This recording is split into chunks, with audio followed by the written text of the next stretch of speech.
주변에 양성 반응을 보인 분들이 많아져. 갈수록 코로나에 걸리지 않은 것이 기적이다 싶을 정도로 그렇게 많아졌습니다. 코로나의 확진자가 증폭되는 가운데 어느덧 지구촌은, 심지어 우리나라 방역당국도 이제 손을 든 모양새입니다. 인간의 과학도 의학도 언제나 거기까지라는 사실을 확인하게 됩니다. 코로나뿐만이 아닙니다.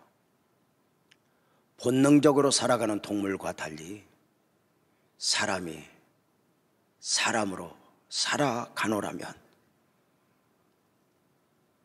많은 감당할 수 없는 문제들 앞에 직면해야 하는 경우가 많이 있습니다. 가난할 때는 돈에 좀 여유가 있었으면 아무 문제 없을 것 같고, 몸이 약할 때는 몸이 건강만 하다면 무엇이 문제이겠냐 싶지만, 돈을 많이 가진 사람도 건강한 사람도 감당하기 힘든 문제 앞에 직면하는 것을 보노라면 역시 그것도 해답이 아닐 수 있구나 생각을 하게 됩니다. 자식이 없을 때는 자식만 있으면 자식에게 마음껏 해줄 수 없는 부모 심정, 우리 아들 대학만 보낼 수 있으면, 결혼만 할 수 있으면, 그저 손주 하나 품을 수 있으면 하지만, 늘 사람은 그렇게 최선을 다하며 살아가지만 또 다른 문제 앞에 직면하게 되니 인생은 양파 껍질과 같다 합니다. 눈물을 흘리며 양파 껍질 하나 벗기면 그 다음 또 하나, 그 다음 또 하나. 결국은 내 눈에 있는 눈물을 다 쏟고야 어쩌면 내 마지막 인생의 껍질을 벗기게 되는 것은 아닌가. 정말 그렇지 않아요? 문제의 해답이 있으면 문제가 아니죠. 그렇게 감당하기 힘든 문제들이 연속되는 것을 보니 처음 창조 때와 마찬가지로 혼돈의 연속입니다. 갈 바를 모를 때, 어찌할 바 모를 때 우리는 종종 절망하곤 합니다. 부모로서 책임은 중한데 어떻게 해야 하지? 자식으로서 부모를 책임져야 하는데 어찌해야 하지? 이대로 사는 건 살 수 있지만 더 나이 많아 늙으면 어떻게 해야 하지? 이 혼돈 가운데 품어야 할 영성으로, 그 해답으로 호세아의 외침, 호세아의 설교를 보고자 합니다. 호세아서 6장 1절에서 3절인데요. 우리 오늘 본문입니다. 우리 다시 한번 한 목소리로 한번 읽겠습니다. 시작. 오라, 우리가 여호와께로 돌아가자. 여호와께서 우리를 찢으셨으나 도로 낫게 하실 것이요 우리를 치셨으나 싸매어 주실 것입니다. 여호와께서 이틀 후에 우리를 살리시며 셋째 날에 우리를 일으키시리니 우리가 그의 앞에서 살리라. 그러므로 우리가 여호와를 알자. 힘써 여호와를 알자. 그의 나타나심은 새벽빛같이 어김이 없나니 비와 같이 땅을 적시는 늦은 비와 같이 우리에게 임하시리라 하니라. 아멘.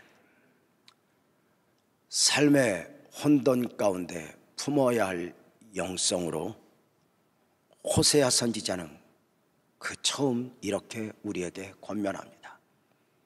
우리가 여호와께로 돌아가자입니다. 우리가 여호와께로 가까이 가자는 것입니다. 두려움 앞에서 어미 품에 파고드는 어린아이처럼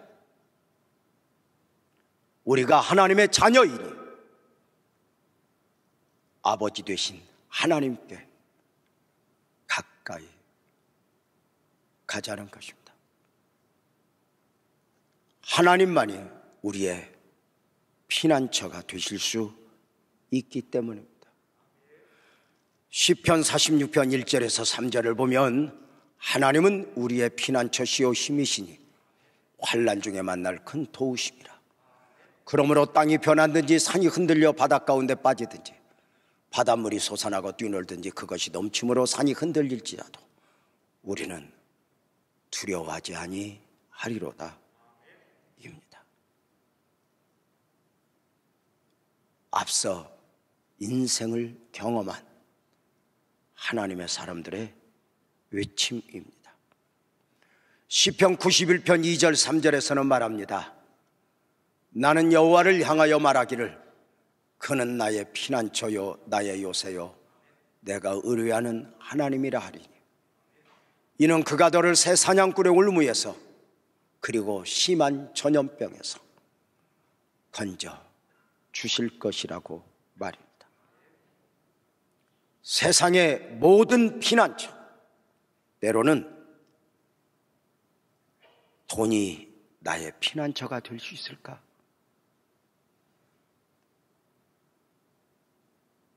그러나 그것도 거기까지입니다. 우리네 서민들은 물질의 여유만 있으면 아무 문제 없을 것 같지만 아마도 아닌 것 같습니다. 오랜 날 동안 교제하던 부자로 살아가는 서울의 집사님에게 얼마 전에 연락이 왔습니다. 목사님, 이번에 우리 남편이요, 아이들 미래를 걱정하면서 어찌할까 하다가 회사를 하나 차려 대표이사로 앉혔는데 그 경비가 500억이 들었어요. 목사님, 우리 아들 회사 잘 이끌 수 있도록 기도해 주세요. 안 놀랍니까? 500억입니다. 그런데 그분도 여전히 그 회사가 아들의 피난처가 될 수 없다는 사실을 스스로 고백하는 것을 보았습니다. 러시아의 침공 계획에 힘없는 우크라이나, 아무것도 할 것 없습니다. 한때 우리나라가 그러했던 거 아십니까? 일본의 경제 전쟁의 선포 앞에 사드 배치에 반대하며 중국이 경제 보복을 할 때 우리는 아무 힘없이 흔들리곤 했습니다.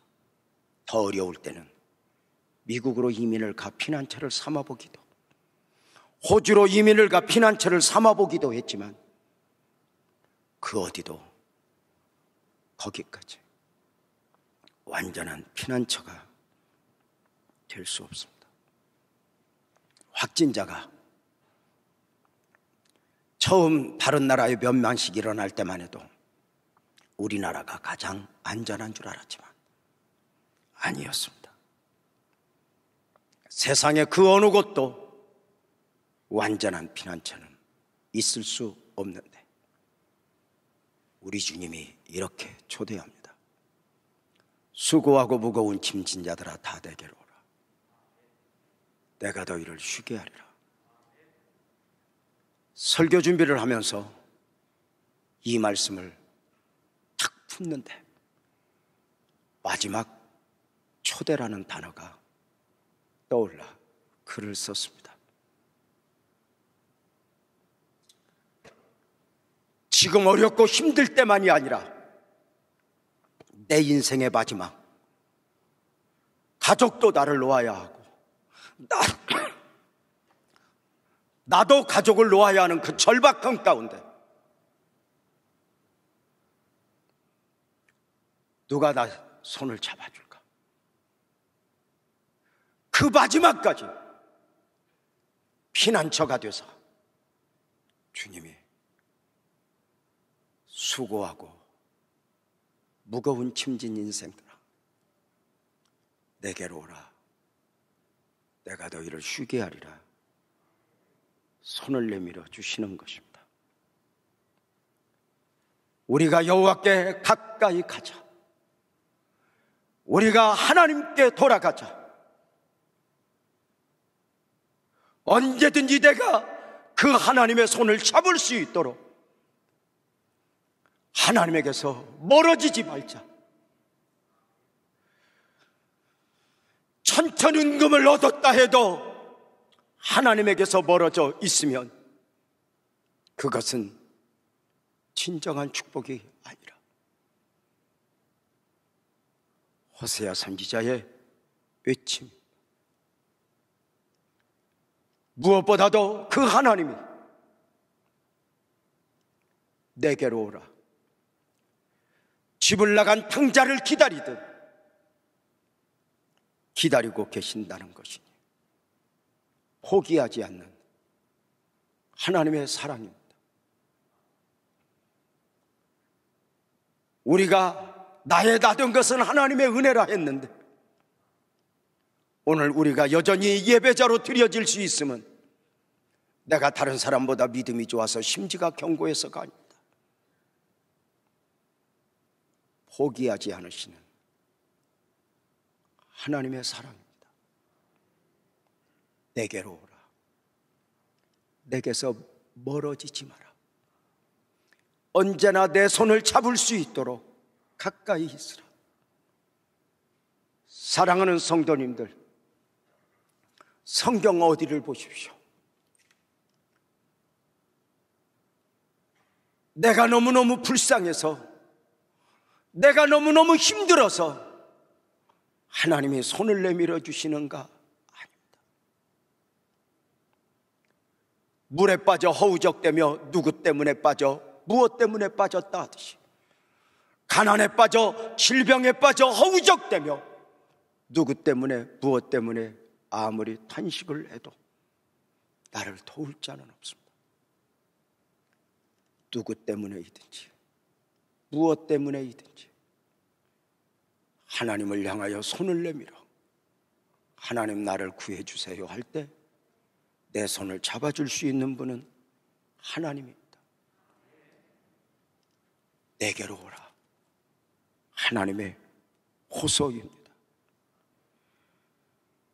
진정한 회복은 하나님께 있기 때문입니다. 호세아서 6장 1절을 다시 보면 오라 우리가 여호와께로 돌아가자. 여호와께서 우리를 찢으셨다면 낫게 하실 것이고 여호와께서 우리를 치셨다면 싸매어 주실 것입니다. 자녀의 아들의 엇나감을 보며 아빠는 회초리를 듭니다. 종아리를 때리다가 약을 발라줍니다. 내게로 오라. 이 혼돈의 세대에 호세아 선지자는 크게 외친 것입니다. 우리가 하나님께 가까이 가자. 두 번째로는 우리가 여호와 앞에서 살리라 입니다. 믿음으로 살겠다고 하는 결단입니다. 호세아서 6장 2절 말씀을 보면 여호와께서 이틀 후에 우리를 살리시며 셋째 날에 우리를 일으키시리니 우리가 그의 앞에서 살리라. 믿음으로 살리라의 결단인데, 혹시 믿음으로의 삶에 두려움이 있으십니까? 이렇게 믿음으로 살다가 늙으면 아이들은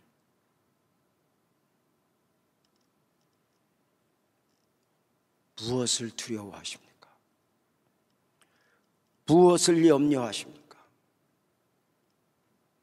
성도들을 종종 만나 상담하노라면 비틀거리는 할머니도 저에게 이렇게 이야기합니다. 목사님, 나는 아무 문제 없어요. 우리 아들이 걱정해요. 할매, 왜 아들 걱정을 해? 하지만 나이 많아 늙어버린 할매는 자식 걱정.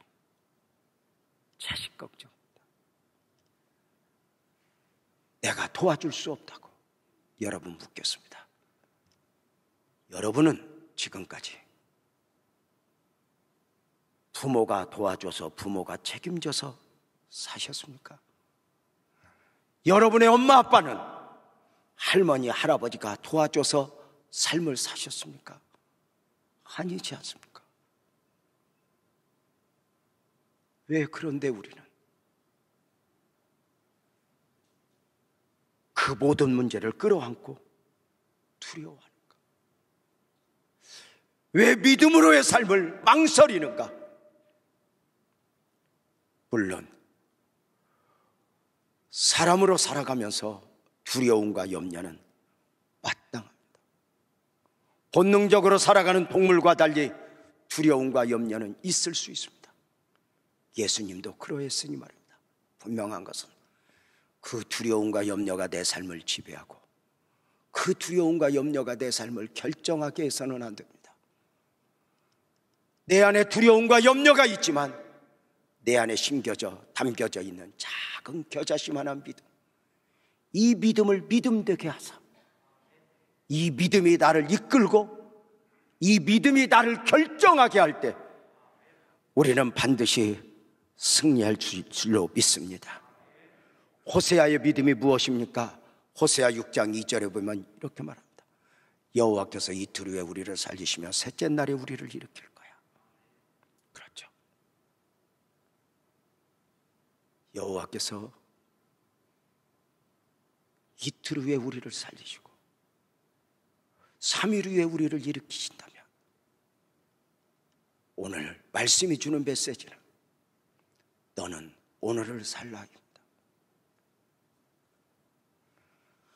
하나님이 허락하신 것은 우리의 내일, 우리의 나중이 아니라 바로 우리의 오늘입니다. 우리 주님 마태복음 6장 33절 34절에서 내일 일을 위하여 염려하지 말라 하셨습니다. 이 말은 너의 내일은 너의 것이 아니야. 너의 나중은 너의 것이 아니야. 너는 오늘을 살라입니다. 지난 금요 철야 기도회 때 말씀을 전하면서 설교자로서 가슴에 많이 담았던 말씀 중에 하나가 우리에게는 방법이 없지만 하나님에게는 방법이 많다였습니다. 그렇게 설교를 마치고 자동차를 운전하며 집으로 가는데 여보, 하나님에게는 방법이 많지요? 대화하다가 그래, 순간 숫자적으로 많은 것이 아니라 그분은 그만큼 크신 분이었습니다. 그 예수님이 이렇게 말씀하십니다. 나는 길이요. 예수 안에 방법이 있다는 것입니다. 나는 길이요. 영원까지. 또 하나 나는 진리라 합니다. 사랑하는 성도님들, 과연 사람이 사람으로 살아가면서 무엇이 옳다, 무엇이 그르다 정의할 수 있습니까? 인간의 죄성이 과연 옳은 것을 옳다 하고 그른 것을 그르다 할 수 있습니까? 인간의 죄성이 얼마나 무서워요. 한쪽에서는 평화의 제전이라고 하는 올림픽이 진행되고 있고, 다른 한쪽에서는 전쟁의 열을 올리고 있습니다. 러시아는 러시아대로 옳다고, 그리고 그것을 막고자 하는 온 지구촌은 또 그것이 옳다고. 베이징 올림픽에서 편파 판정이 문제가 되고 있습니다. 그럼에도 중국은 옳다 합니다. 무엇이 옳고 무엇이 그른 것일까? 내가 이렇게 살아야 할까, 저렇게 살아야 할까? 과연 내 스스로 가장 옳은 결정을 내릴 수 있을까? 주님은 말합니다. 내가 진리다. 내가 옳다. 우리가 하나님 앞에 가까이 있을 수 있는 이유입니다. 하나님을 믿고 하나님의 손을 잡을 수 있는 이유입니다. 예수님은 길만이 아니라 진리만이 아니라 이렇게 말씀하십니다. 내가 생명이라. 세상의 모든 끝은 결국에는 사망입니다. 인생의 마지막 또한 그러합니다. 그러나 주님 안에는 영원한 생명이 있습니다. 내가 길이요 진리요 생명이라. 오늘로 이 혼돈의 세대에서 오늘 성경은 우리에게 말씀합니다. 내일 일을 염려하지 마라. 너는 오늘 하루를 살라. 여러분의 삶은 어떠하십니까? 오늘만 생각하면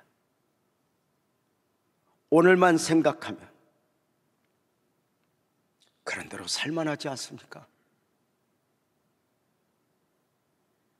그러나 내가 감당할 수 없는 자녀의 문제 어떻게 해줘야 할 텐데, 사업장이라도 건물이라도 하나 해줘야 할 텐데, 10년, 20년 아닙니다. 내일 일을 염려하지 말라. 믿음으로의 삶도 10년, 20년 믿음으로 살라는 게 아닙니다. 오늘 하루 믿음으로 살아라. 오늘 하루를 이겨보라. 너의 내일은 너의 것이 아니니 오늘을 믿음으로 살라. 우리가 10년, 20년을 믿음으로 살라 하면 어렵지만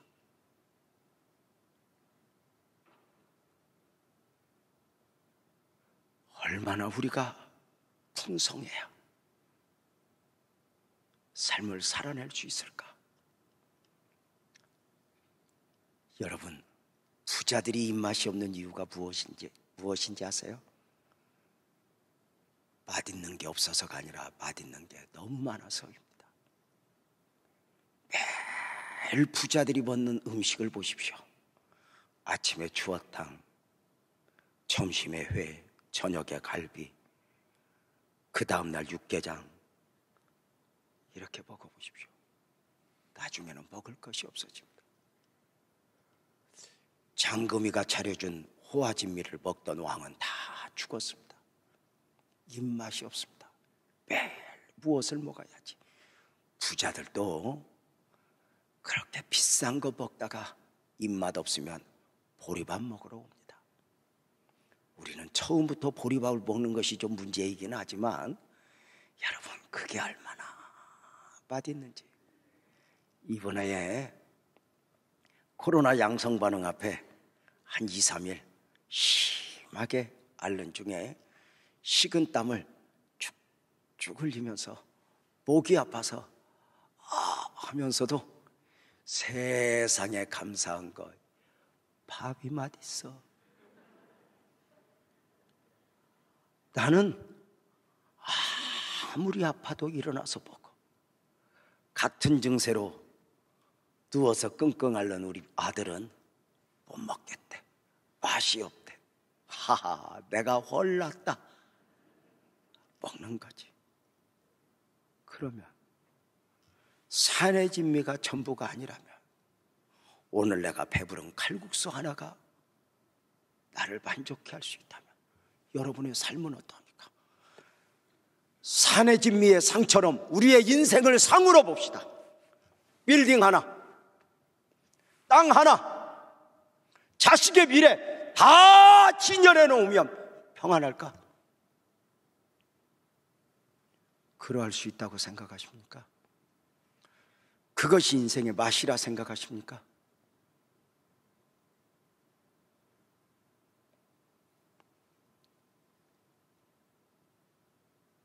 호세아는 하나님께로 가까이 가죠.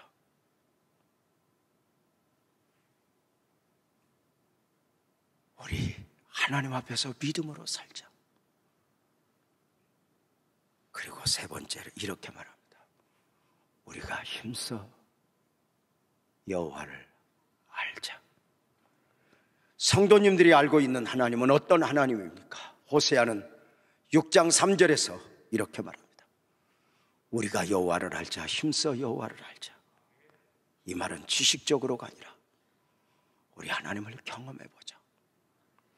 믿음으로 살면서 하나님을 경험해보자는 거예요. 오늘 당신들을 두렵게 하는 모든 문제들이 염려이기는 하지만 그 문제가, 그 염려가 여러분을 결정력 해서는 안 된다.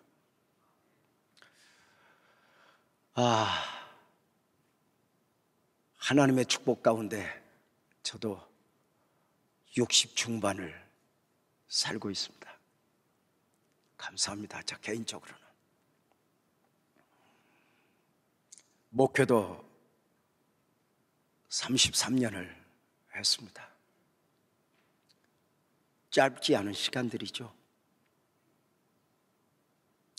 돌이켜보면 참 많은 일들이 있었습니다. 개인적으로도 교회적으로도. 돌이켜보면 이제 큰일 났다. 이제 어떻게 하지? 할 때가 그 마디마디 수없이 많았습니다. 개인적으로 5살 때 아버지 돌아가시고 8살 때 어머니 돌아가신 가운데 어디 가서 먹지? 어디 가서 자지? 어릴 적 고민하던 소녀는 14살에 공장에 들어갔고 2년 반 정도 공장 생활을 한 후에 장사를 하자 17 어린 소년이 리아카를 하나 사서 물건을 잔뜩 싣고 언덕바지를 오르다가 힘에 붙여 그 리아카를 엎어버리고 주저앉아 울었던 적은 한두 번이 아닙니다. 18살에 자전거 타고 장사하기 위해 가다가 구로동 굴다리 밑에서 버스 바퀴에 자전거가 걸려 10m 이상 끌려가면서 다리에 살점이 다 달아날 정도로 위기도 맞았던 적이 있습니다. 영양실조, 신장, 간 다 망가졌던 그 처절한 소년이 유재명의 과거입니다. 그때는 몰랐는데 돌이켜 분명한 것은 그 과정 어느 것 하나 헛된 것 없이 삶의 마디마디마다 하나님이 함께 해 주셨었다는 것입니다. 교회적으로도 그러합니다. 이제 생각합니다. 그때 그만두었으면, 그때 포기했더라면 어떡할 뻔했을까? 그때 오늘만 살자, 오늘만 이겨보자, 몸부림쳤던 기억, 그것이 얼마나 복이었는지를 아는 것입니다. 포기했더라면. 지금까지의 모든 문제들은 나를 종점으로 알고가 아니라 지나가는 바람이었습니다.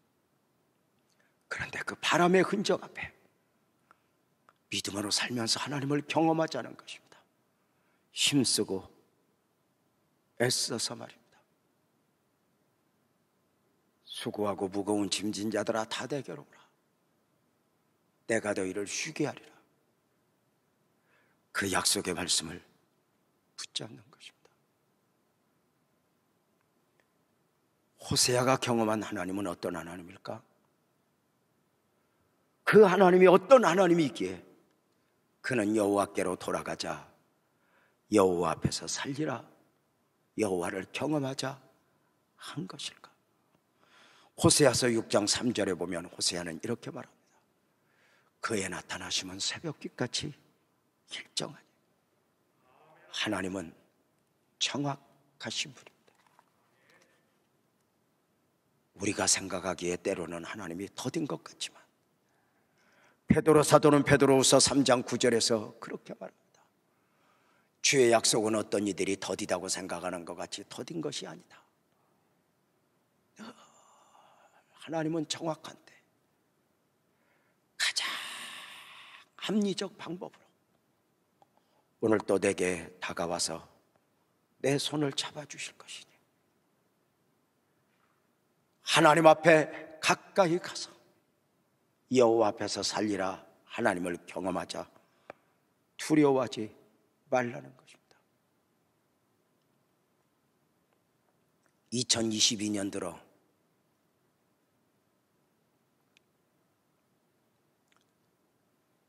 우리 아내가 제일 많이 했던 말, 거의 하루도 빼지 않고 늘 했던 말은 위기 가운데 건져 주셨던 하나님이었습니다. 새해 들어 말씀을 묵상하는 가운데 아내가 저에게 이야기합니다. 여보, 목사님, 하나님은 지금까지 수없이 우리를 위기 가운데 건져 주셨어. 내가 잘한 게 아니야. 그 위기 가운데 건져 주신 하나님을 그렇게 노래하더니 코로나도 치만 안 걸리고 우리 집에 갑이 바뀌었습니다. 어떠세요? 그렇게 말했기 때문에 안 걸린다가 아닙니다. 때로는 우리는 하나님이 더딘 것 같습니다. 잠 못 이루는 밤을 생각해 보십시오. 몸이 약한 사람들에게, 몸이 병든 사람에게 참 무서운 게 밤입니다. 제대로 잠을 이루지 못하니. 왜 이렇게 몸이 아플 때는 밤에 더 아파요? 그 밤이라는 시간이 가질 않아요.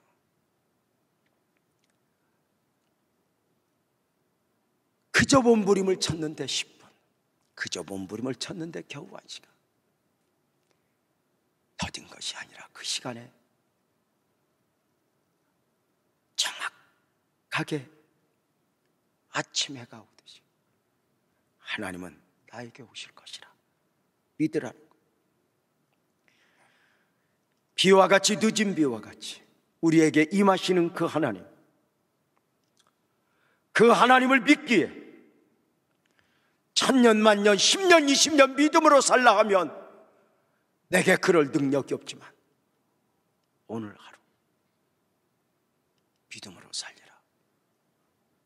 내가 오늘 하루, 오늘 우리의 믿음은 오늘을 살며 내일을 기대하는 것이지, 오늘을 염려하며 미래의 것까지 온팍 뒤집어 오늘을 흔들리게 해서는 안 된다는 것입니다. 모든 상황 속에서 나를 지켜주실 그 하나님, 지금까지도 그러했고 앞으로도 그러할 것이라. 호세아 선지자는 이 혼돈의 시대에 우리에게 크게 세 가지를 권면했습니다. 우리가 여호와 앞에 돌아가자. 가까이 가자. 언제든지 엄마하고 손을 내미는 아이처럼 그 하나님의 손을 잡을 수 있도록 멀어지지 말자. 우리가 여호와 앞에서 살자. 믿음으로 살자. 천년 만년 말고 오늘 하루, 내일 일을 염려하지 말라. 너의 내일은 너의 것이 아니라 너에게 맡겨진 오늘 하루를 이겨보라. 그리고 여호와를 알자. 여호와를 경험해보자. 믿음으로 살면서 내 삶의 흔적에 묻어나는 에베네셀의 하나님, 여호와 일의 하나님을 경험하자. 하나님은 실수가 없단다. 그는 새벽빛같이 일정하게 오사 지금까지도 그러했고 앞으로도 그러하실 것이라. 그 주님이 오늘 또 수고하고 무거운 짐진 자들아 다 내게로 오라. 내가 너희를 쉬게 할게. 사랑하는 성도님들은 호세아가 이런 하나님을 이야기했다면 여러분은 어떤 하나님을 노래하고 찬양하겠습니까? 오늘 설교 준비를 하면서 불현듯 여러분과 함께 부르고 싶었던 찬양이 있었습니다. 우리 모두 자리에서 일어나서 내가 걷는 이 길이